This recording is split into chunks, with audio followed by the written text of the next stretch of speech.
অনেক যুগ আগের এক কাহিনী। কোনো এক প্রাচীন শহরে বাস করতেন একজন অত্যন্ত ধার্মিক ব্যক্তি। তার নাম ছিল হাফেজ আবদুল্লাহ। হাফেজ আবদুল্লাহ ছিলেন অসম্ভব নেককার মানুষ। সকলে তাকে গভীর শ্রদ্ধা করতেন এবং দূর দূরান্ত থেকে মানুষ তার কাছে হেদায়েত নিতে ছুটে আসতেন। তিনি নিয়মিত নামাজ আদায় করতেন, রোজা পালন করতেন, দান সৎকা করতেন, হালাল উপার্জন করতেন এবং সর্বদা সত্য কথা বলতেন। কেউ কখনো তাকে মিথ্যা বলতে বা কোনো অন্যায় কাজ করতে দেখেনি। একদিন হাফেজ আবদুল্লাহ কোথাও পড়লেন যে যে ব্যক্তি দুনিয়াতে একটি নেক আমল করবে তাকে দুনিয়াতে 10 গুণ নেকি এবং আখেরাতে 70 গুণ পুণ্যের স্বভাব মিলবে। এই কথা পড়ে কোনো এক অজানা কারণে তার মনে লোভের ছায়া পড়ল। তিনি ভাবলেন যে এর অর্থ হল, যদি কেউ দুনিয়াতে একটি নেক আমল করে তবে তার বিনিময়ে দুনিয়াতে সে 10 টাকা এবং আখেরাতে আলাদাভাবে 70 গুণ পাবে। এই চিন্তা মাথায় আসতেই তিনি ভাবতে লাগলেন, এক এক করে সৎকা করলে বরকত হয় না এবং কখন কত পাওয়া যাবে তাও জানা যায় না। কেননা একবারে সব সৎকা করে দিয়ে দুনিয়াতেই 10 গুণ ফিরে পাওয়া যাক, আর আরামায়াসে জীবন কাটানো যাক, আখেরাতে তো 70 গুণ মিলবেই। এই ভাবনায় তার রাতের ঘুম উড়ে গেল। হাফেজ আবদুল্লাহের বিয়ে হয়নি এবং কোনো আত্মীয়ও ছিল না। পিতার কাছ থেকে উত্তরাধিকার সূত্রে পাওয়া জমি জায়গা, পশু পাখি এবং সমস্ত সম্পত্তি তিনি বিক্রি করে দিলেন। এর বিনিময়ে যে অর্থ পেলেন তা গরিব দুস্থদের মধ্যে বিলিয়ে দিতে শুরু করলেন। তার দানশীলতার খ্যাতি চারিদিকে ছড়িয়ে পড়ল। আশপাশের গ্রাম এবং দূর দূরান্ত থেকে অসহায় মানুষ তার কাছে আসতেন এবং প্রচুর সৎকা পেয়ে দোয়া করে চলে যেতেন। মানুষ হাফেজের এই অকৃপণ দানে বিস্মিত হয়ে পড়ল। তারা কারণ জিজ্ঞেস করলে তিনি নানা অজুহাত দেখিয়ে এড়িয়ে যেতেন এবং আসল কথা কাউকে বলতেন না। গ্রামবাসীর ধারণা হয়েছিল যে হাফেজ এখন গ্রাম ছেড়ে জঙ্গলে চলে যাবেন অথবা কোনো পাহাড়ের গুহায় বসে আল্লাহর জিকির করবেন। কিন্তু এমন কিছুই ঘটল না। হাফেজ সাহেবের সমস্ত অর্থ শেষ হয়ে গেল। নিজের খরচের জন্য শুধু সামান্য কিছু টাকা রেখেছিলেন। এখন তিনি অপেক্ষায় রইলেন কখন এর বদলে 10 গুণ অর্থ ফিরে পাবেন, কারণ তার বিশ্বাস ছিল যে তিনি দুনিয়াতেই 10 গুণ ফিরে পাবেন। তারপর কোটিপতি হয়ে প্রচুর জমি কিনবেন অথবা বড় ব্যবসা শুরু করবেন। দিন এভাবেই কাটতে লাগল এবং হাফেজ ধন সম্পদের অপেক্ষায় থাকলেন। 10 গুণ তো দূরের কথা, এখনও 1 পয়সাও পাননি। তিনি প্রতিদিন অপেক্ষায় কাটাতে লাগলেন, কিন্তু কোনো আশার আলো দেখা যাচ্ছিল না। ধীরে ধীরে তিনি হতাশ হয়ে পড়লেন। নামাজে কমতি পড়তে লাগল এবং সর্বদা চিন্তিত হয়ে বসে থাকতেন। তার মনে শুধু একটি চিন্তা, এখন কি হবে, জীবন কিভাবে চলবে। কারণ তিনি কোনো কাজ জানতেন না এবং লোকে তার এই পরিবর্তন দেখে বিস্মিত হচ্ছিল। যখন মানুষ জিজ্ঞেস করত, আপনি নামাজ ও নেক আমল কেন কমিয়ে দিয়েছেন, তিনি কোনো উত্তর দিতেন না, চুপ করে থাকতেন। একদিন তার কাছে এক অপরিচিত ব্যক্তি এলেন এবং বললেন, ভাই, আমি আপনার দানশীলতা ও নেকির কথা শুনে অনেক দূর থেকে আপনাকে দেখতে ও সাক্ষাৎ করতে এসেছিলাম, কিন্তু এখানে এসে জানলাম আমি যা শুনেছিলাম তা ভুল। শেষ পর্যন্ত এর কারণ কি? হাফেজ তার কথা এড়িয়ে গেলেন এবং অন্য কথা বলতে লাগলেন। কিছুক্ষণ পর অপরিচিত ব্যক্তিটি চলে গেলেন। অল্প কিছুদিন পর তিনি আবার এলেন। তার বেশভূষা কিছুটা অদ্ভুত, লম্বা সাদা দাড়ি, বড় বড় চুল, রোগা পাতলা এবং লম্বা। তিনি এসেই একই কথা তুললেন, হাফেজ সাহেব, আমি আপনার নেকির কথা শুনে এসেছিলাম, কিন্তু এখন তো। হাফেজ তার কথা কেটে দিয়ে বললেন, ভাই সাহেব, আপনার আর কোনো কাজ নেই যে এত দূর থেকে এসে আমার পিছনে লাগেন? দুনিয়ায় আরও অনেকে নামাজ পড়ে না, আপনার চিন্তা শুধু আমাকে নিয়ে কেন? তখন সেই ব্যক্তি, যিনি নিজের নাম ইব্রাহিম বলে পরিচয় দিয়েছিলেন, বললেন, ভাই, চিন্তার কারণ নেই। আপনি তো খুব নেক মানুষ ছিলেন, এত নেক যে পিতামহের জমি বিক্রি করে গরিবদের মধ্যে সৎকা করে দিয়েছেন। মানুষ ভেবেছিল এখন আপনি আরও বেশি নেকি ও ইবাদত করবেন, কিন্তু তা হলো না, বরং নামাজ ও নেক আমলে কমতি এলো। এটা কি কথা এবং এর কারণ কি? আমি এই রহস্যের খোঁজ না করে ছাড়ব না। তখন হাফেজ চোখ বড় করে বললেন, যদি আমি না বলতে চাই তবে? আমি যে কাজের সংকল্প করি তা করে ছাড়ি। দুনিয়ার কোনো শক্তি আমাকে আটকাতে পারে না। আপনি দেখবেন, আমি আপনার আসল সত্য জেনে তবেই ছাড়ব। ইব্রাহিম রেগে বললেন এবং সেখান থেকে চলে গেলেন, হাফেজকে হতবাক ও চিন্তিত রেখে। হাফেজ এই ব্যাপারে অবাক হয়ে ভাবলেন যে এই অপরিচিত ব্যক্তির আমার প্রতি এত চিন্তা কেন। কিন্তু তিনি এই কথা ভুলে গেলেন। তার মনে শুধু একটি চিন্তা, আল্লাহর নামে যে সৎকা করেছেন তার বদলে 10 গুণ কখন পাবেন। একদিন প্রচণ্ড বৃষ্টি হচ্ছিল, মেঘ ডাকছিল এবং মনে হচ্ছিল আকাশ থেকে বিদ্যুৎ পড়বে। কালো মেঘে দিন যেন রাত হয়ে গিয়েছিল।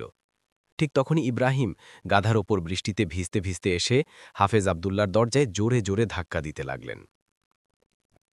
হাফেজ ভাবলেন, এত বৃষ্টিতে কোন বিপদ এলো। তিনি দৌড়ে গিয়ে দরজা খুললেন। ইব্রাহিমের অবস্থা দেখে বিস্মিত হয়ে জিজ্ঞেস করলেন, তুমি আর এই অবস্থায় এখানে কি করে? ইব্রাহিম বলতে লাগলেন, হ্যাঁ, আমি খুব গরিব হয়ে গেছি। এখন দুনিয়ায় আমার কেউ নেই। আমি আপনার কাছে এসেছি। আপনার সেবা করে বাকি জীবন আপনার সাথেই কাটাবো। হাফেজ অবাক হয়ে বললেন, কিন্তু এখন আমার কাছে আছেই বা কি? ইব্রাহিম বললেন, আমার বেতন লাগবে না, শুধু আপনার সাথে থাকতে চাই, আপনার সেবা করতে চাই। দিন বা না দিন চাইলে রুটিও দেবেন না। ইব্রাহিম এমনভাবে বললেন যে হাফেজ তাকে কাছে রাখতে রাজি হয়ে গেলেন। তারপর ইব্রাহিম কিছুদিন ধরে হাফেজের সেবা করতে লাগলেন। ঘরের সমস্ত কাজ করতেন, হাত পা টিপে দিতেন, জঙ্গল থেকে কাঠ কেটে আনতেন, মোট কথা সব ধরনের কাজ করতেন। হাফেজ খুশি হয়ে ভাবলেন বিনামূল্যে একজন কর্মচারী পেয়ে গেলেন। একদিন হাফেজ তাকে বললেন, ইব্রাহিম, আমার তোমার সাথে খুব জরুরি কথা আছে। ইব্রাহিম এই কথার অপেক্ষাতেই ছিলেন। তিনি ভেবেছিলেন এখন হাফেজ সমস্ত সম্পদ সৎকা করার রহস্য বলবেন। ইব্রাহিম জিজ্ঞেস করলেন, কি কথা? কিন্তু হাফেজ বললেন, কথা হলো আমার কাছে সমস্ত ধন সম্পদ শেষ হয়ে গেছে, এক বেলার খাবার কেনার টাকাও নেই। তাই তোমাকে পরামর্শ দিচ্ছি, অন্যত্র আশ্রয় খোঁজো। আমার কি আছে? আমার কোনো না কোনোভাবে দিন কাটবে। তোমার আমার জন্য কষ্ট কেন? এটা শুনে ইব্রাহিম হতাশ হয়ে বললেন, হাজির সাহেব, আমি আপনার সেবা কোনো লোভে করিনি, কোনো সুবিধা চাইনি। সব পরিস্থিতিতে আপনার সাথে থাকার অঙ্গীকার করেছি, তাই অঙ্গীকার রক্ষা করব। তবে একটি কথা বলুন, আপনি পিতামহের সম্পত্তি সৎকা করে দিয়েছিলেন কেন? এবং এত বড় নেক কাজের পর নামাজসহ বাকি নেক আমল কেন ছেড়ে দিলেন?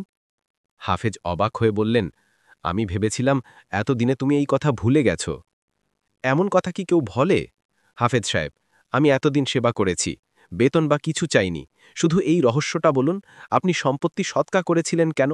আমাকে এটুকুও বলতে পারেন না? ইব্রাহিম অত্যন্ত দুঃখিত স্বরে বললেন। হাফেজ নরম হয়ে গেলেন।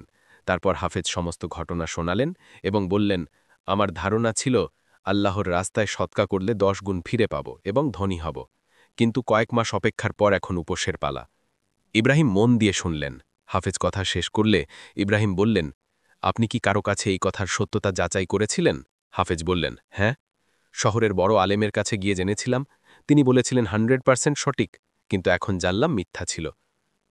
ইব্রাহিম চোখে চোখ রেখে বললেন, আপনার খুব বড় ভুল হয়ে গেছে। কেমন ভুল? হাফেজ বড় করে বললেন, আমার মানে, যদি আল্লাহর নামের বদলে শয়তানের নামে সাতকা করতেন তাহলে 10 গুণ নয় 20 গুণ পেতেন। কি বললে, হতভাগা? হাফেজ রেগে চিৎকার করলেন। রাখবেন না, শুধু আমার কথা শুনুন। ইব্রাহিম বললেন, আমার তোমার কোনো কথা শুনতে হবে না, চোখের সামনে থেকে দূর হও, তুমি শয়তানের চেলা মনে হচ্ছে। হাফেজ রাগে না জানি কি বলতে বলতে চলে গেলেন। ইব্রাহিম নীরবে চলে যাওয়াই ভালো মনে করলেন, চুপচাপ উঠে চলে গেলেন। হাফেজ রাতভর তার কথা নিয়ে ভাবতে লাগলেন। আল্লাহর নামের বদলে শয়তানের নামে নেকি করলে 20 গুণ পাবে, 20 গুণ। এই কথায় লোভে তার চোখ বড় হতে লাগল, মুখে লালা আসতে লাগল।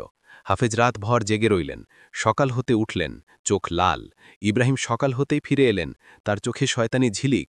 ইব্রাহিম আসলে শয়তান ছিলেন, যিনি হাফেজের মনে লুভ ঢুকিয়ে নেক আমল নষ্ট করেছিলেন। হাফেজ তার কথা এসে পাপ করে নেক আমল নষ্ট করলেন। ইব্রাহিম মাথা নিচু করে দাঁড়িয়েছিলেন। হাফেজ তাকে ডাকলেন। ইব্রাহিম বললেন, হাফেজ সাহেব, আমার কথা মানুন। শয়তানের নামে বেশি না হোক, সামান্য কিছু টাকা খরচ করে দেখুন।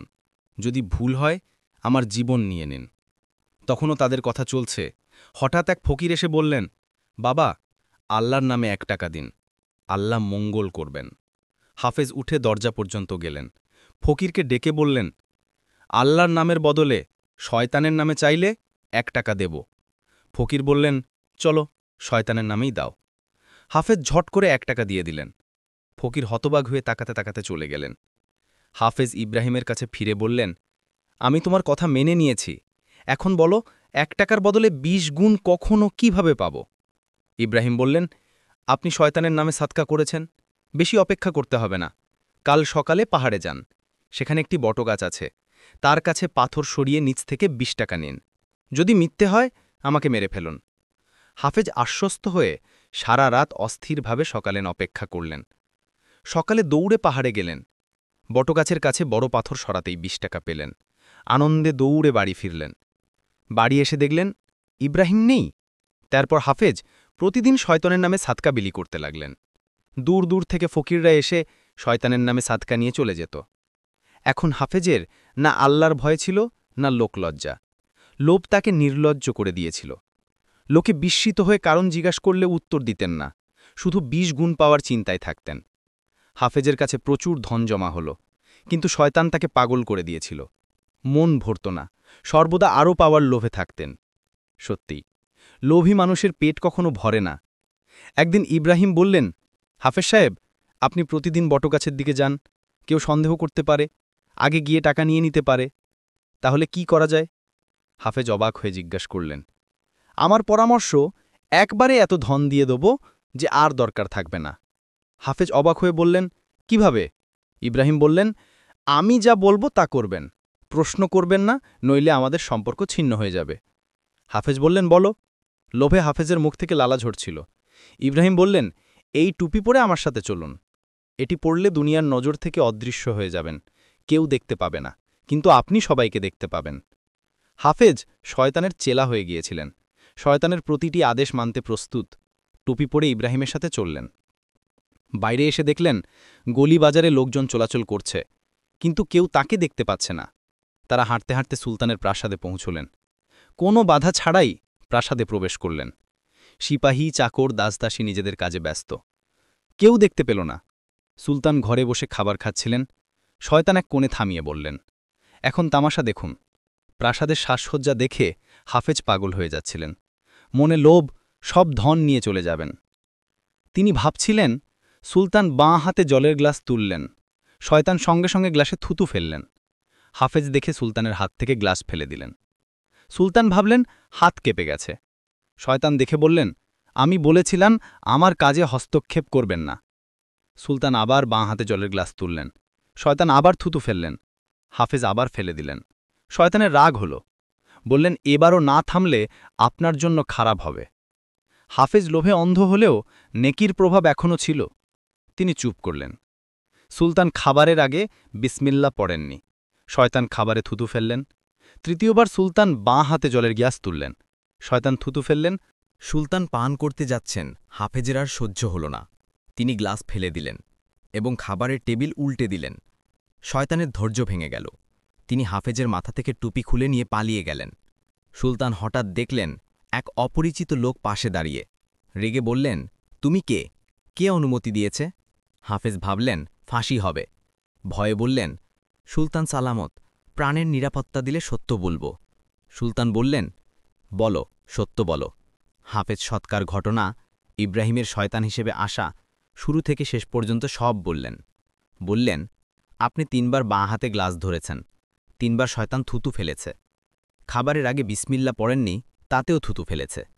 আমি ৩ বার গ্লাস ফেলেছি, খাবার উল্টে দিয়েছি।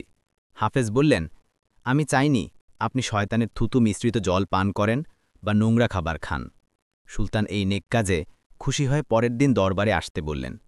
পরদিন হাফেজ দরবারে গেলে সুলতান থুচুর ধনসম্পদ ও পুরস্কার দিলেন। হাফেজ সুলতানকে বললেন, লোভ খারাপ জিনিস, আল্লাহ প্রতিশ্রুতি পূরণ করেন, দুনিয়াতে না পেলে আখেরাতে পাবেন। লোভ করা উচিত নয়, লোভের বদলে লজ্জার সম্মুখীন হতে হয়। তারপর হাফেজ শয়তানির নামে জমানো সব টাকা গরিবদের মধ্যে বিলিয়ে দিলেন। আল্লাহর কাছে খাঁটি দিলে তওবা করলেন এবং আগের চেয়ে বেশি নেক আমল করতে লাগলেন। মানুষ এই ঘটনা শত শত বছর মনে রাখল। প্রিয় বন্ধুরা, আশা করি এই হৃদয়স্পর্শী নৈতিক গল্পটি আপনাদের ভালো লেগেছে। যদি ভালো লেগে থাকে কমেন্টে মতামত জানাবেন। চ্যানেল সাবস্ক্রাইব করুন। দেখার জন্য ধন্যবাদ।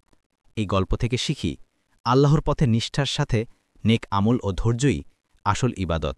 লোভ আমাদের ভালো কাজ নষ্ট করে দিতে পারে। আরও গল্প শুনতে চাইলে জানান।